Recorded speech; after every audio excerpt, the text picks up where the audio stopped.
जय हिंद बच्चों, कैसे हो आप लोग। आशा करता हूँ स्वस्थ और फिट होंगे। ठीक है, स्वागत है आपका वर्मा अकेडमी में और मैं एस डी वर्मा। बेसिकली आज हम लोग बेटा सीबीएसई का क्लास 10th का chapter number 4 that is carbon and it's compounds के बारे में हम लोग पढ़ेंगे। ठीक है, ये बहुत ही इंपॉर्टेंट चैप्टर है। ठीक है, इसमें कई चीज़ें जो है वो कॉम्प्लेक्स है बेटा, लेकिन टेंशन नहीं लेना है, टेंशन नहीं लेना है, क्योंकि हम लोग बेसिकली इसको सिंपल तरीके से करेंगे। ठीक है, टेंशन नहीं लेना है। ठीक है, तो बिना समय गंवाए हम लोग क्या करते हैं, चैप्टर को स्टार्ट करते हैं, फिर आगे हम लोग आगे बात करेंगे। ठीक है, ओके चलो। तो ये है क्लास आपका chapter number 4 that is carbon and it's compounds. Carbon and it's compounds. अच्छा, एक बात ध्यान में रखो, क्या चैप्टर का नाम क्या है, कार्बन एंड इट्स कंपाउंड्स। इसका मतलब क्या है बेटा, इसका मतलब ये है कि कार्बन के बारे में हमें जानकारी रखनी पड़ेगी, है ना। पूरे चैप्टर के अंदर हम लोग कार्बन के बारे में बात करेंगे भाई, है। तो कार्बन क्या होता है ना, कार्बन के बारे में इंट्रोडक्शन लेना बहुत जरूरी है, क्योंकि कार्बन के बारे में जितना ज्यादा जानकारी अच्छे से पता होगा, चैप्टर उतने अच्छे से समझ में आएगा और उतने आसानी से बाकी चीजें भी समझ में आएंगी। ठीक है, इसलिए कार्बन को सबसे पहला हमें क्या करना पड़ेगा क्लास, सबसे पहले जो है हमें समझना पड़ेगा। ठीक है, तो आउट स्टार्ट करते हैं, है ना। मैं लिख के लाया हूँ ताकि आपका टाइम बचे और बेसिकली आप स्पीड से भी आप लेक्चर को देख सकते हो। ठीक है, तो स्टार्ट करते हैं क्लास। सबसे पहले हम लोग बात करेंगे कार्बन के बारे में। किस बारे में, कार्बन। कार्बन जो है क्लास, ध्यान में रखना है आपको, क्या इसका सिंबल क्या होता है, सी। तो कार्बन का सिंबल क्या है क्लास, सी है। ठीक है, कार्बन का एटॉमिक नंबर आपने क्लास 8 में 9th में आपने पढ़ा होगा कि एटॉमिक नंबर को हम लोग किस लेटर से डिनोट करते हैं class, that is nothing but, yes सही बोल रहे हो आप, यस सही बोल रहे हो, दैट इज जेड। किससे, जेड से। ठीक है, तो याद रखना है क्लास, कार्बन का एटॉमिक नंबर कितना होता है, 6 होता है। और एटॉमिक लेटर को हम लोग, एटॉमिक नंबर को हम लोग किस लेटर से डिनोट करते हैं, दैट इज जेड। देना इतना। ठीक है, नेक्स्ट हम लोग बात करते हैं क्लास मास नंबर, है ना। तो मास कितना है कार्बन का, दैट इज क्लास, देखो यहाँ पे एक चीज गड़बड़ हो गया, क्या मास नंबर को हम लोग जेड से डिनोट करते हैं, किससे डिनोट करते हैं बेटा, ए से करते हैं। किससे करते हैं, ए से करते हैं। ठीक है, तो मास नंबर को हम लोग किस लेटर से डिनोट करते हैं, दैट इज ए, और वो कितना है, 12 है। ठीक है, तो कार्बन का जो रिप्रेजेंटेशन है बेटा, ध्यान में रखना है, वो क्या है, एक तो ध्यान में रखना है 12, और ये क्या है, कार्बन 6। समझा चीज, है ना। ये आपको दिखाता है आपका ये एटॉमिक नंबर है, क्या है, एटॉमिक नंबर। ठीक है, और ये क्या है आपका एटॉमिक, सॉरी मास नंबर बताइए, क्या है, मास, है ना, जिसे हम एटॉमिक मास में बोलते हैं, क्या बोलते हैं इसको, एटॉमिक मास। ठीक है, तो ये आपका एटॉमिक मास रहता है, जो ऊपर लिखा रहता है, और जो नीचे लिखा रहता है वो क्या रहता है, एटॉमिक नंबर। ठीक, तो आपका सिंबल क्या है, C, atomic number is 6, mass number is 12। ठीक, इलेक्ट्रॉनिक कॉन्फ़िगरेशन क्या होता है, what is electronic configuration class. Electronic configuration का मतलब होता है एक एटम के अंदर इलेक्ट्रॉन्स जो किस तरीके से अरेंज है। अब सुना मैंने क्या बोला, what is electronic configuration. Electronic configuration का मतलब होता है बेटा बेसिकली एक एटम के अंदर इलेक्ट्रॉन्स अपने आप को किस तरीके से क्या करके रखें, अरेंज करके रखें। जैसे कि एग्जांपल अगर हम लोग देखें तो कार्बन का ही देख लेते हैं, है ना, कार्बन का ही देख लेते हैं। अच्छा, आप जानते हो ना कि जो फर्स्ट शेल होता है उसको हम लोग क्या बोलते हैं, के शेल, सेकेंड शेल को क्या बोलते हैं, एल शेल, फिर थर्ड शेल एम शेल, है ना। ओके, तो एक काम करते हैं, मान लो ये न्यूक्लियस है, ये आपका फर्स्ट शेल, ये आपका सेकेंड शेल है। ठीक है, सिंस हम लोग कार्बन के बारे में बात कर रहे हैं, तो यहाँ पर 2 ही शेल होता है कार्बन के पास। ठीक है, तो ये वाला जो होता है वो क्या होता है क्लास, के शेल होता है, और ये क्या होता है आपका, एल होता है। ठीक है, यहाँ से नहीं चालू करना है आपको, न्यूक्लियस के अंदर से चालू करना है। ठीक है, न्यूक्लियस की साइड से आपको चालू करना होता है। ठीक है, ये आपका फर्स्ट शेल, आपका सेकंड शेल। ठीक, पहले शेल की कैपेसिटी कितनी होती है क्लास, जो पहले शेल की कैपेसिटी होती है that is nothing but 2 electrons. कितना है, 2 इलेक्ट्रॉन्स। और सेकंड शेल की कैपेसिटी कितनी है क्लास, 8 इलेक्ट्रॉन्स है। बट हमारा जो कार्बन का जो एटॉमिक नंबर है वो कितना है, 6 है, मतलब हमें 6 इलेक्ट्रॉन को फिलफिल करना है। ठीक है, तो पहले ऑर्बिट के अंदर क्लास, पहले ऑर्बिट के अंदर याद रखना है आपको कि 2 ही कैपेसिटी है, तो 2 इलेक्ट्रॉन मैंने भर दिया, एक इलेक्ट्रॉन यहाँ भर दिया, एक इलेक्ट्रॉन यहाँ भर दिया। ठीक, ये हो गया आपका। ठीक है, सेकंड शेल की बात करते हैं, तो सेकंड शेल के अंदर ना क्लास 8 इलेक्ट्रॉन चाहिए, कितना, 8, पर हमारे पास कितना है, 4 ही। तो हम लोग क्या करेंगे, क्यों, 2 इधर हो गया, 4 और अरेंज हो जाएंगे, तो कितना हो जाएगा, 6, वही तो एटॉमिक नंबर है। ठीक है, तो 6 कैसे का अरेंज करो, देखो 1 2 3 4 5 6। तो यहाँ पर देख रहे हो आप, पहले शेल में 2 इलेक्ट्रॉन, फिर सेकंड शेल में 8 इलेक्ट्रॉन है, और हमें कितना चाहिए, 4, तो हमने 4 अरेंज किया। तो इसी को हम लोग क्या बोलते हैं, इलेक्ट्रॉनिक कॉन्फ़िगरेशन। तो एटम के अंदर इलेक्ट्रॉन्स अपने आप को किस तरीके से अरेंज करके रखे हैं, that is nothing but electronic configuration.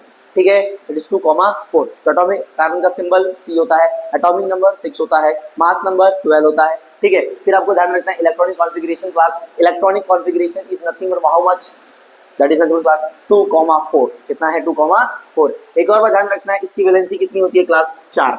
अब यार तो वैलेंसी क्या होता है सर, वैलेंसी क्या होता है बेटा, जिसको नहीं पता मैं बता दूं आपको, क्लास 9th में आप पढ़ के आ रहे हो, ठीक है। वैलेंसी का मतलब क्या होता है, it is nothing but combining capacity of an atom, combining capacity है, combining capacity of an atom, ठीक है, combining capacity of an atom, ये आपको ध्यान रखना है। मतलब एक एटम अपने आप को स्टेबल करने के लिए कितने सराउंडिंग एटम से क्या कर रहा है, कंबाइन कर रहा है, that is nothing but valency. क्या है उसका मतलब, वैलेंसी, ठीक है। और कार्बन की वैलेंसी कितनी है क्लास 4 है, याद रखना। Valency can be 1, valency can be 2, valency can be 3, valency can be 4। लेकिन क्लास जब भी वैलेंसी 4 रहेगी ना, तो इलेक्ट्रॉन पूरी तरीके से ना तो डोनेट कर सकता है, ना तो पूरी तरीके से एक्सेप्ट कर सकता है। जब भी वैलेंसी 4 रहेगी क्लास को क्या करेगा, वो शेयरिंग करेगा। क्या करेगा, शेयरिंग करेगा, ठीक है। अभी बात करेंगे, ठीक है। सिंस इसकी वैलेंसी कितनी है क्लास 4 है, कितनी वैलेंसी है 4 है, क्योंकि देखो सेकेंड शेयर की जो कैपेसिटी है क्लास वो कितनी है 8 है, पर है कितना 4, तो कितना और चाहिए उसको, 4 और चाहिए स्टेबल होने के लिए, तो वही क्या बन जाएगा क्लास उसका वैलेंसी, ठीक है। नंबर ऑफ बॉन्ड्स फॉर्म, याद रखना है क्लास, कार्बन कितने बॉन्ड्स का फॉर्मेशन कर सकता है, सिंस उसकी वैलेंसी ही 4 है, उसकी वैलेंसी ही 4 है, तो कितना बॉन्ड बना सकता है, 4 बॉन्ड बना सकता है कार्बन। ये आपको ध्यान में रखना है क्लास, है ना। ये रहा 4 बॉन्ड, है ना, ठीक है। बेसिकली 4 बॉन्ड जो है वो क्लास बना सकता है कार्बन, ये आपको ध्यान रखना है। ये कंपाउंड को समझने में बहुत मदद करेगा आपकी, कि कार्बन की वैलेंसी 4 होती है, इसलिए वो हमेशा कितना बॉन्ड बना सकता है, 4 ही बॉन्ड बना सकता है, उससे ज्यादा बॉन्ड नहीं बना सकता, क्योंकि उसकी वैलेंसी ही कितनी है, उसकी कंबाइनिंग कैपेसिटी कितनी है, 4 बेटा, ठीक है। ओके, आगे सुनना भाई, कार्बन कौन से टाइप का बॉन्ड बनाता है। अभी आपने पढ़ा होगा कि बॉन्ड बहुत सारे के टाइप के होते हैं, है ना। आयोनिक बॉन्ड होता है, कोवेलेंट बॉन्ड होता है, कोऑर्डिनेट बॉन्ड होता है। बट बेटा कार्बन कंपाउंड्स करते समय आपको पता होना चाहिए कि जो कार्बन है वो बेसिकली क्या कर रहा है, इलेक्ट्रॉन्स को शेयर करने के बाद बॉन्ड बना रहा है, और इलेक्ट्रॉन को शेयर करने के बाद जो बॉन्ड बनता है class, that is nothing but covalent bond. इसीलिए कार्बन जो है ना क्लास, कौन से टाइप का बॉन्ड बनाता है ये आपको ध्यान रखना है, and that is nothing but covalent bond. क्या है, कोवेलेंट बॉन्ड, इतना आपको ध्यान रखना है। क्या कार्बन कभी आयनिक बॉन्ड बना सकता है, नहीं बना सकता। क्यों नहीं बना सकता, इसके पीछे का आंसर भी यहाँ छुपा हुआ है, उसके बारे में वहां डिस्कस करेंगे, ठीक है। अभी फिलहाल ध्यान रखना है कि कौन से टाइप का कार्बन बॉन्ड बना सकता है class, that is covalent bond, ठीक है। अब सोचो इतनी सारी जानकारी आप लेके रखोगे ना, तो इसलिए आपका नॉलेज भी क्या होगा क्लास, इंक्रीज होगा, ठीक है।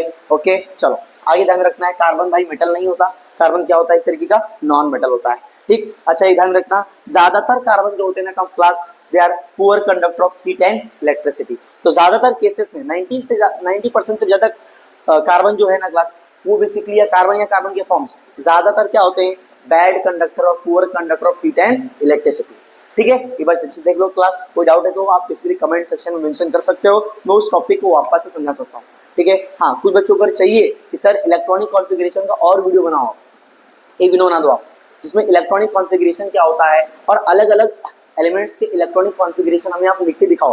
अगर ये वीडियो आप चाहते हो तो कमेंट सेक्शन में आपको मेंशन करना पड़ेगा, मैं वो वीडियो आपको ये बना दूंगा, ठीक है। ओके, जहां पर हम लोग सिर्फ और सिर्फ इलेक्ट्रॉनिक कॉन्फ़िगरेशन के बारे में बात करेंगे बेटा, ठीक है। ओके इतना समझ में आया, दैट्स इट। ओके स्क्रीनशॉट मिल गया होगा, आशा करता हूँ आपने, है। नेक्स्ट हम लोग बात करेंगे क्लास, कब से मैं बोल रहा हूँ, कोवेलेंट बॉन्ड। कार्बन कौन से टाइप का बॉन्ड बनाता है, दैट इज कोवेलेंट बॉन्ड का फॉर्मेशन करता है। पर कि कोवेलेंट बॉन्ड क्या है ना, ये कोवेलेंट बॉन्ड क्या होता है, देखो एक बात बता दूं मैं, क्या एक होता है आयनिक बॉन्ड, क्या होता है आयनिक बॉन्ड। तो इलेक्ट्रॉन के देन, देखो लेन देन से, क्या बोल रहा हूँ, इलेक्ट्रॉन के लेन देन से, अगर इलेक्ट्रॉन डोनेट कर कर आप इलेक्ट्रॉन डोनेट करके बॉन्ड बनाते हो या इलेक्ट्रॉन को एक्सेप्ट करके बॉन्ड बनाते हो, that is ionic bond, that is क्या है बेटा, आयोनिक बॉन्ड, ठीक है। बट अगर आप इलेक्ट्रॉन को शेयरिंग के वजह से बॉन्ड बनाते हो, जैसे फॉर एग्जांपल मेरे पास कुछ इलेक्ट्रॉन्स है, मेरे दोस्त के पास कुछ इलेक्ट्रॉन्स है, वो भी अनस्टेबल है, मैं भी अनस्टेबल हूँ। हमने क्या बोला यार, अगर मैं पूरे तरीके से दे दूंगा तो तू क्या हो जाएगा, स्टेबल तो हो जाएगा, बट मैं क्या होऊंगा, अनस्टेबल हो जाऊंगा। अगर वो मुझे दे देगा तो मैं बेसिकली स्टेबल हो जाऊंगा, वो अनस्टेबल हो जाएगा, ठीक है। बट अगर हम लोगों ने दोनों ने क्या कर लिया, शेयर कर लिया, क्या कर लिया, शेयर कर लिया। अगर हमने शेयर कर लिया तो मैंने बोला यार तू भी स्टेबल मैं भी स्टेबल, काम करते हैं ना यार, शेयरिंग कर लेते हैं, क्या कर लेते हैं, शेयरिंग कर लेते हैं। और क्लास इसी शेयरिंग की वजह से जो बॉन्ड बनता है ना class, that is nothing but the covalent bond. क्या बोल रहा हूँ, कोवेलेंट बॉन्ड, ठीक है। तो क्या लिखा है, व्हाट इज कोवेलेंट बॉन्ड, एक सिंपल सा डेफिनेशन आपके एग्जाम में पूछा जा सकता है कि what is the covalent bond. तो आपको ध्यान रखना है, the bond form due to class mutual sharing class. सिर्फ शेयरिंग नहीं, म्यूचुअल, दोनों तरफ से शेयरिंग होना चाहिए, एक तरफ से नहीं, दोनों तरफ से शेयरिंग होना चाहिए, ठीक है ना। दोनों तरफ से शेयरिंग होगा तभी इसके लिए क्या बनेगा क्लास, कोवेलेंट बॉन्ड का फॉर्मेशन होगा, ठीक है। ओके, अच्छा एक और मैं बता दूं आपको, मैं कब से बोल रहा हूँ आयोनिक बॉन्ड, आयोनिक बॉन्ड, ठीक है। जैसे फॉर एग्जाम्पल सबसे सिंपलेस्ट एग्जाम्पल मैं ले रहा हूँ क्लास, दैट इज व्हाट, मैं ले रहा हूँ Na, ठीक है। इसका कॉन्फ़िगरेशन देखोगे आप तो 2,8,1 देखोगे अगर ध्यान से, तो अगर एक इलेक्ट्रॉन डोनेट कर दे तो 8 पे आ जाएगा, और जिसका भी आउटर मोस्ट शेल में क्लास 8 इलेक्ट्रॉन है वो क्या है, स्टेबल है, ठीक। तो जरा चेक करना, अगर ये एक इलेक्ट्रॉन ही क्या कर दे, डोनेट कर दे क्लास, तो क्या हो जाएगा बताओ, तो इसका कॉन्फ़िगरेशन हो जाएगा क्लास Na का हो जाएगा 2,8, लेकिन इसने डोनेट किया है, कितना डोनेट किया है, एक इलेक्ट्रॉन, तो यहाँ पे क्या आएगा, +1 का चार्ज होता है, ठीक। क्लोरीन की बात करते हैं क्लास, क्लोरीन क्या है 2,8,7, ये इलेक्ट्रॉनिक कॉन्फ़िगरेशन होता है, ठीक है। इसने क्या किया, इसको देखो एक इलेक्ट्रॉन चाहिए स्टेबल होने के लिए, तो अगर उसने एक इलेक्ट्रॉन क्या कर लिया भाई, एक्सेप्ट कर लिया, क्या कर लिया, एक्सेप्ट कर लिया, तो इसका काम हो जाएगा, तो इसका कॉन्फ़िगरेशन हो जाएगा क्लास 2,8,8, बट इसने एक्सेप्ट किया है एक इलेक्ट्रॉन को, तो क्या आएगा इधर माइनस। अब सुनना, यहाँ प्लस आ गया, यहाँ माइनस आ गया, तो ये जो प्लस और माइनस के बीच में जो बॉन्ड बनता है, प्लस और माइनस के बीच में जो बॉन्ड बनता है उसे हम लोग क्या बोलते हैं, आयोनिक बॉन्ड। अच्छा, जो प्लस वाला रहता है ना क्लास, उसे कहते हैं कटायन, क्या बोलते हैं, कटायन है। और जो माइनस वाला रहता है उसे हम लोग क्या बोलते हैं भाई, अनायन, क्या बोलते हैं, अनायन। तो कटायन और अनायन के बीच में जो बॉन्ड बनता है, कटायन और अनायन के बीच में जो बॉन्ड बनता है ना बेटा, उसी को हम लोग क्या बोलते हैं, आयोनिक बॉन्ड, क्या बोलते हैं, आयोनिक बॉन्ड। बट अगर इलेक्ट्रॉन के शेयरिंग की वजह से जो बॉन्ड बनेगा ना क्लास, उसे हम लोग क्या बोलेंगे, कोवेलेंट बॉन्ड। इतना समझ में आया देने बेटा, ओके चलो। अच्छा, यहाँ पे क्या लिखा है, why carbon can not lose और गेन 4 इलेक्ट्रॉन्स, क्यों कार्बन जो है वो 4 इलेक्ट्रॉन को लूज नहीं कर सकता या इसलिए एक्सेप्ट नहीं कर सकता, डोनेट नहीं कर सकता, है ना, लूज नहीं कर सकता या एक्सेप्ट नहीं कर सकता, क्यों, क्यों कार्बन जो है वो 4 इलेक्ट्रॉन को एक्सेप्ट नहीं कर सकता या 4 इलेक्ट्रॉन को डोनेट नहीं कर सकता, उसके पीछे का रीजन है क्लास, इंपॉर्टेंट रीजन है आपके सामने, ठीक है। आप पढ़ते तो शायद छोड़ देते, मैं इसलिए क्या करना, मैंने शॉर्ट कर दिया है, आप इसको पढ़ के जा सकते हो, ठीक है, बढ़िया वाला है यार। देखो पहला देखो क्या लिखा है, पहला पॉइंट कार्बन C4 माइनस, देखो याद रखना, जब भी जिस भी कंपाउंड पर भी माइनस चार्ज रहेगा, इसका मतलब उसने इलेक्ट्रॉन को एक्सेप्ट किया है, जो इलेक्ट्रॉन को एक्सेप्ट करता है ना, उस पर क्या चार्ज आता है, माइनस चार्ज आता है, किस पे आता है, माइनस चार्ज, ठीक है ना। तो सिंस इसने एक्सेप्ट किया, अरे भाई कितना एक्सेप्ट किया है, 4 माइनस, अरे रे 4 माइनस है, 4 माइनस, 4 माइनस मतलब 4 इलेक्ट्रॉन लिया भाई किसी से। अब तुम सोचो इस इतना ज्यादा एटम जो है इतना ज्यादा स्टेबल होना चाहते हैं, कोई 4 इलेक्ट्रॉन देगा क्या, कोई अपना नहीं देगा भाई, क्यों देगा यार 4 इलेक्ट्रॉन, सिंपल सा बात है। तो सिंपल बात है, ये 4 इलेक्ट्रॉन अगर एक्सेप्ट करता है तो इसमें क्या आता है, 4 माइनस, बट याद रखना ये कभी नहीं बन सकता क्लास, क्यों नहीं बन सकता, उसके पीछे का रीजन क्या है, can not gain 4 electrons, carbon जो है कभी भी 4 इलेक्ट्रॉन को गेन नहीं कर सकता, इसलिए ये वाला कंपाउंड बन ही नहीं सकता क्लास, ठीक है, ये वाला चीज बन ही नहीं सकता, ठीक है। वाई रीजन क्या है class, difficult for the nuclear with 6 protons. देखो कार्बन का एटॉमिक नंबर कितना है भाई, 6 है, ठीक है। अच्छा मैं बता दूं आपको, एटॉमिक नंबर जो रहता है अगर 6 है, तो इसका मतलब उसके अंदर न्यूक्लियस के अंदर प्रोटॉन कितने हैं भाई, 6 प्रोटॉन है, कितना है, 6 प्रोटॉन है। अभी 6 इलेक्ट्रॉन भी प्रेजेंट है, कितना है, 6 इलेक्ट्रॉन भी होता है, 6 प्रोटॉन भी होता है, ठीक। बट उसने 4 इलेक्ट्रॉन एक्सेप्ट कर लिए, 4 इलेक्ट्रॉन एक्सेप्ट कर लिए, तो 4 इलेक्ट्रॉन एक्सेप्ट किया है, तो यहाँ पे 4, 6 पहले से था, 4 और आ गया भाई, अब कितना हो गया बताओ, अब ये हो गया 10 इलेक्ट्रॉन, कितना हो गया, 10 इलेक्ट्रॉन। अब मुझे बताओ प्रोटॉन कितना बचा है, 6 प्रोटॉन बचा है, और इलेक्ट्रॉन कितना हो गया, 10, पहले 6 थे, 4 एक्सेप्ट कर लिया, कितना हो गया, 10। अब मुझे बताओ ये 4 लोग मिलकर 6 लोग मिलकर 10 को हैंडल कर पाएंगे, नहीं हैंडल करेंगे ना, वही तो बात, वही 6 लोग मिलकर ये 10 इलेक्ट्रॉन को नहीं ना हैंडल कर पाएंगे। अब नहीं हैंडल कर पाएंगे तो क्या होगा, यही ना होगा, नहीं बनेगा ना कंपाउंड, समझे, इसलिए जो है वो C4 माइनस नहीं बन सकता, समझे कि नहीं। C+6 देखो 6 प्रोटॉन मिलकर 6 इलेक्ट्रॉन को क्या कर सकते हैं, संभाल सकते हैं भाई, लेकिन 10 से नहीं होगा भाई, 10 इलेक्ट्रॉन नहीं संभाल सकता है कार्बन, बोल दिया उसने, ठीक है, इसीलिए भाई ये जो है नहीं बन सकता, ठीक है ना। क्या लिखा है, difficult for the nucleus with 6 protons to hold 10 electrons, है ना, डिफिकल्ट है उसके लिए, कर सकता है बट बहुत डिफिकल्ट है। तो डिफिकल्ट चीजें आप करते हो क्या, जब आप ही नहीं करते हो तो न्यूक्लियस कहाँ से करेगा डिफिकल्ट चीज है, सोचो जरा इसके बारे में। सेकेंड वाला क्लास C4+, ये भी नहीं बन सकता, क्यों, कैन नॉट लूज 4 इलेक्ट्रॉन, यार है 4 इलेक्ट्रॉन थोड़ी ना दे देगा कोई इतनी आसानी से, है, अगर मान लो 4 इलेक्ट्रॉन देना भी पड़े तो उसके लिए क्या करना पड़ेगा भाई, इधर देखो क्या लिखा है, जरा चेक करो क्या लिखा हुआ है इधर, require large amount of energy. अब लार्ज अमाउंट ऑफ एनर्जी लगेगा, कोई खर्चा करेगा इतना एनर्जी, 4 इलेक्ट्रॉन निकालने में? नहीं करेगा ना। तो कार्बन के पास अल्टरनेटिव क्या है कि ना तो हम लूज कर सकते हैं, ना एक्सेप्ट कर सकते हैं, ना डोनेट कर सकते हैं, ना गेन कर सकते हैं, तो करें क्या? तो कार्बन ने बोला एक काम कर लेते हैं ना यार, ना तो मैं एक्सेप्ट कर सकता हूँ, ना तो मैं गेन कर सकता हूँ, गेन हो सकता है कि है, ना तो लूज कर सकता हूँ, ना तो गेन कर सकता हूँ, ठीक है। तो करूँ क्या? एक काम कर, क्या, ना तो मुझे कोई दे रहा है, ना मैं देना चाहता हूँ, तो काम करते हैं क्या, शेयरिंग कर लेते हैं। क्या कर लेते हैं? शेयरिंग कर लेते हैं। ये कार्बन के पास क्या है? अल्टरनेटिव, ठीक है। तो नोट याद रखना, क्लास याद रखना है, यस नोट। देखो carbon share its valence electron with other atoms, इसीलिए क्लास कार्बन जो रहता है वो दूसरे एटम्स के साथ बेसिकली कंबाइन होता है और उनके साथ अपने इलेक्ट्रॉन्स को शेयर करता है, और सामने वाला एटम अपने साथ उसके साथ कार्बन के साथ इलेक्ट्रॉन्स को शेयर करता है। इस तरीके से कार्बन भी स्टेबल हो जाता है और बेसिकली उसके सामने वाला एटम भी क्या हो जाता है? स्टेबल हो जाता है। समझा क्लास, है ना? ये सारी चीजें थी भाई आपको जाननी चाहिए कार्बन के बारे में। और क्यों का वो क्या होता है कोवेलेंट बॉन्ड, और बेसिकली क्यों कार्बन जो है वो क्लास 4 इलेक्ट्रॉन नहीं डोनेट कर सकता, ना ही एक्सेप्ट कर सकता, इसके पीछे का रीजन भी आपको पता होना चाहिए, है ना? तभी ना काम बनेगा, है तभी तो चैप्टर इंटरेस्टिंग लगेगा आपको, है ना? इंट्रोडक्शन जितने अच्छे तरीके समझोगे आप, इंट्रोडक्शन जितने अच्छे तरीके समझोगे आप, चैप्टर के स्टार्टिंग में जितना आप जानने की कोशिश करोगे क्लास, उतना ज़्यादा जो है वो इस चैप्टर को पढ़ने में क्लास मजा आएगा, ठीक है। तो सबको क्या करना है? समझने पे फोकस करना है, और समझने पे फोकस करना है तो भैया वर्मा एकेडमी को आपको क्या करना पड़ेगा? सब्सक्राइब करना पड़ेगा, क्योंकि क्लास हर रोज इसमें क्या आने वाला है? वीडियोस आने वाले हैं, और सीबीएसई का इंपॉर्टेंट वीडियोस क्लास आपको इसी चैनल पे मिलेगा, ठीक है ना? इसलिए क्या करना पड़ेगा? आपको सब्सक्राइब करना पड़ेगा। आपके जो दोस्त होंगे, है ना, जो बेसिकली साइंस में जिनको डिफिकल्टी हो रही है भाई, उनको भी क्या करना है? आपको शेयर करना है। समझ में आ रहा है? ओके बेटा, ठीक है।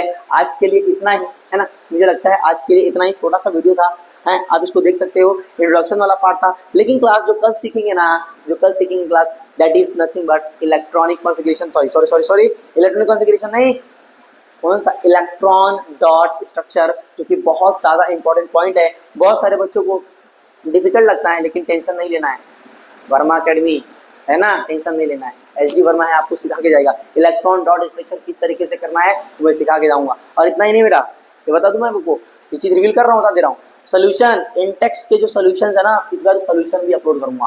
क्या बोल रहा हूँ? इस बार सोल्यूशन भी अपलोड करूंगा, तो एक बार ध्यान रखना भाई, है कोई भी आपको सोल्यूशन नहीं देगा, ठीक है ना? तो आपको क्या करना है? लेक्चर देखना है, उसके बाद बेसिकली ध्यान रखना है, सोल्यूशन आएगा क्लास, तो सोल्यूशन को भी आपको क्या करना है? देख लेना है, ठीक है। जितने भी सवाल वगैरह रहेंगे ना क्वेश्चन में, वो सारी चीज़ हम लोग कर लेंगे और क्वेश्चन आंसर डिस्कस कर लेंगे, ठीक है। ओके, मिलते हैं बेटा नेक्स्ट वीडियो में, तब तक के लिए जय हिंद।